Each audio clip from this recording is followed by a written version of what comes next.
Fala pessoal, tudo bem com vocês? Os jogadores do Grêmio foram flagrados fazendo festa, um pagode, em meio à pandemia, ao time sendo rebaixado. A direção do Grêmio já se manifestou e a gente vai falar sobre isso nesse vídeo. Chega mais, eu sou o Chico Garcia, inscreva-se no canal, hein? E vamos juntos.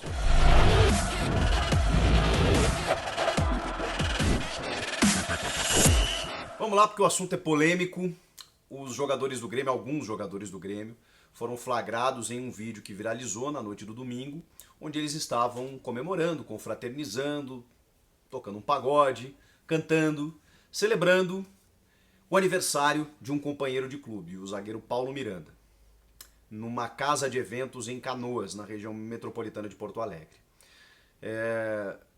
Alguns jogadores identificados nesse vídeo, facilmente identificados, a gente não sabe se tem outros, são o Rafinha, que é um dos líderes do elenco, especialmente nesse quesito entretenimento, né, do pagode. Ele tá sempre...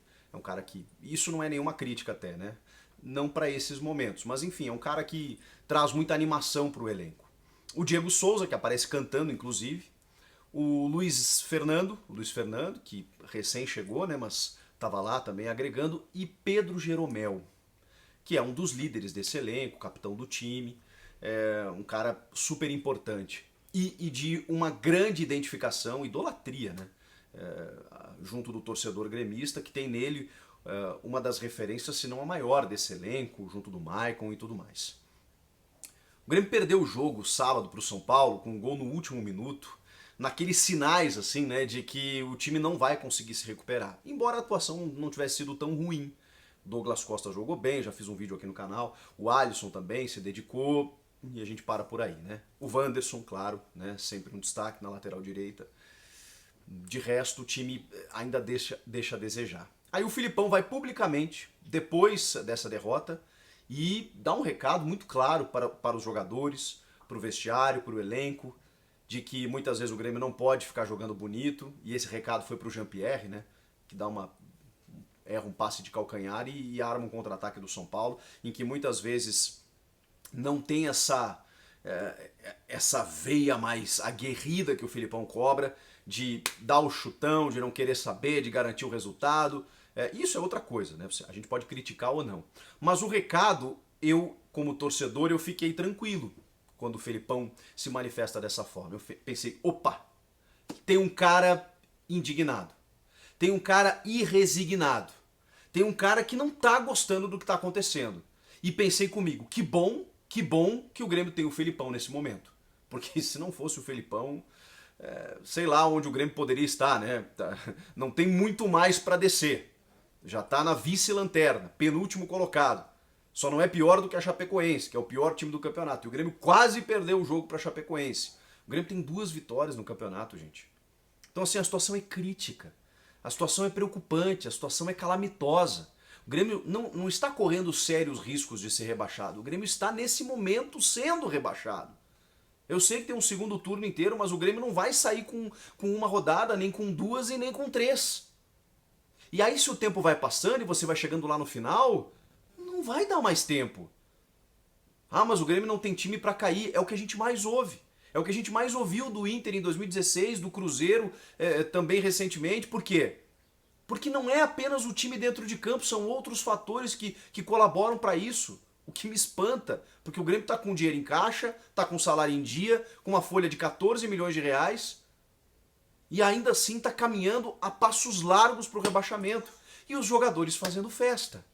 E aí eu sei que já virão argumentos, como do próprio Grêmio, de que os jogadores estavam na folga, que cumpriram os protocolos, que estavam na confraternização de um colega de trabalho, ou como muitos aqui nos comentários podem colocar, mas jogador de futebol também tem vida. Peraí, gente, peraí, vamos colocar as coisas no lugar. A gente está numa pandemia, ponto. Primeiro, esse elenco teve um surto de Covid.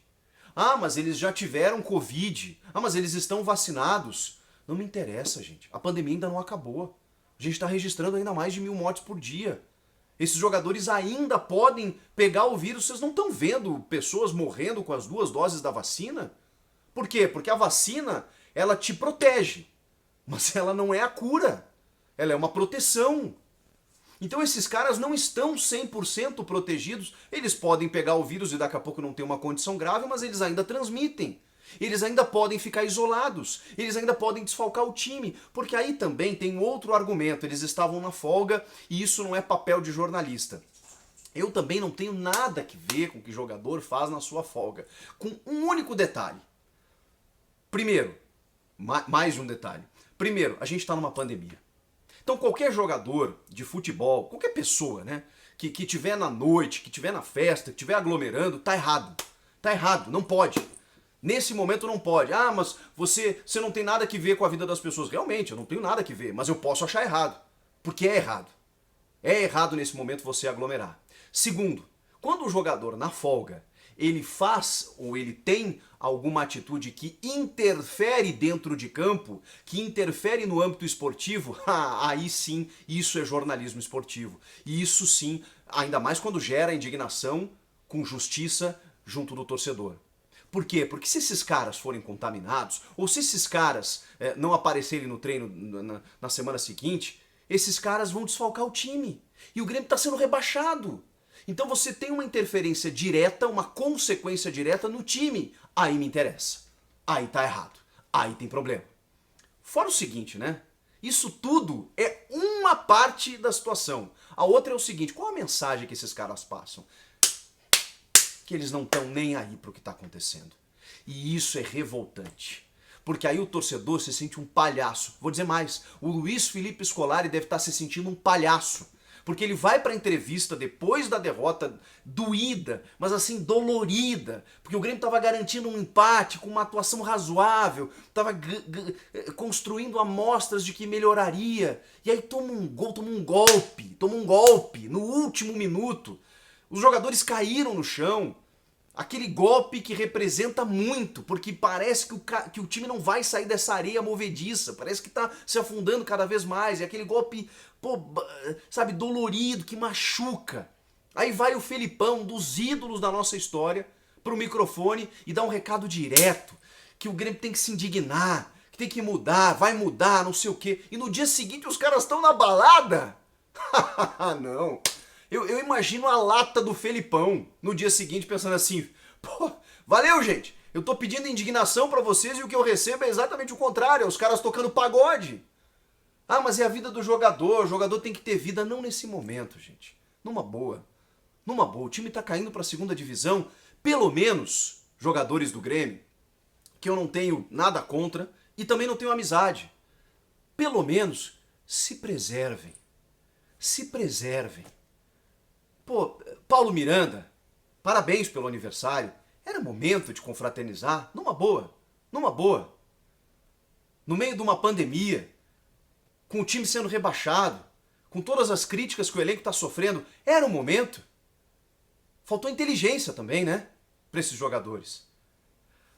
E aí a direção do Grêmio se manifesta, dando aquela passada de pano, dizendo exatamente isso.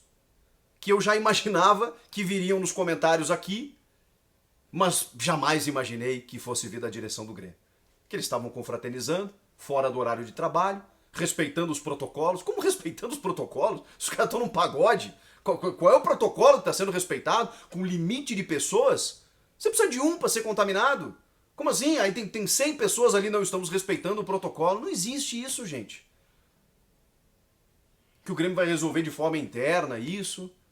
E não falou se vai punir os jogadores, se vai multar e se não vai. O Grêmio está perdendo uma grande chance, na verdade, de puxar as rédeas de alguns jogadores que não têm nenhum envolvimento com o Grêmio, que não estão nem um pouco preocupados. Não é o caso do Jeromel, que eu conheço, admiro, e acho que ele, sei lá, não vou aqui defender também, mas acho que se deixou levar e deve imaginar que errou. E esse é um jogador que tem história no clube. Então, o tratamento com ele tem que ser diferente. Agora o restante, Luiz Fernando, Rafinha, desculpa, gente. Esses caras mereciam uma punição. Porque eles estão mostrando que se for rebaixado o torcedor, no dia seguinte, pagode, balada, Natal e Ano Novo, férias, e a vida que segue. E você, torcedor, vai ficar um ano Porque são dois, né? Você passa um ano no martírio para cair e o segundo para tentar voltar. 2 anos, torcedor sofrendo. E esses caras mostraram que não estão nem um pouco preocupados. Olha, gente, é desesperador, porque aquela cartilha do rebaixamento que todos os grandes clubes seguem, o Grêmio está seguindo. Arrisca. Vocês vão lembrar do Cruzeiro, com o Thiago Neves indo ver o show do Thiaguinho na tardezinha, enquanto o time estava caindo. O Dedé fazendo sarrada em festa de aniversário também da família, com outros jogadores ali curtindo enquanto o time estava caindo. Porque o jogador de futebol, na sua maioria, infelizmente, ele não tem esse apreço que o torcedor tem. Ele não tem esse amor pelo clube, essa paixão. Não tem, lamentavelmente. Então fica aqui a minha indignação, não só com esses jogadores, mas com a diretoria do Grêmio, que, ao que parece, não vai fazer nada. Comenta aqui, inscreva-se no canal e eu volto na próxima. Tchau!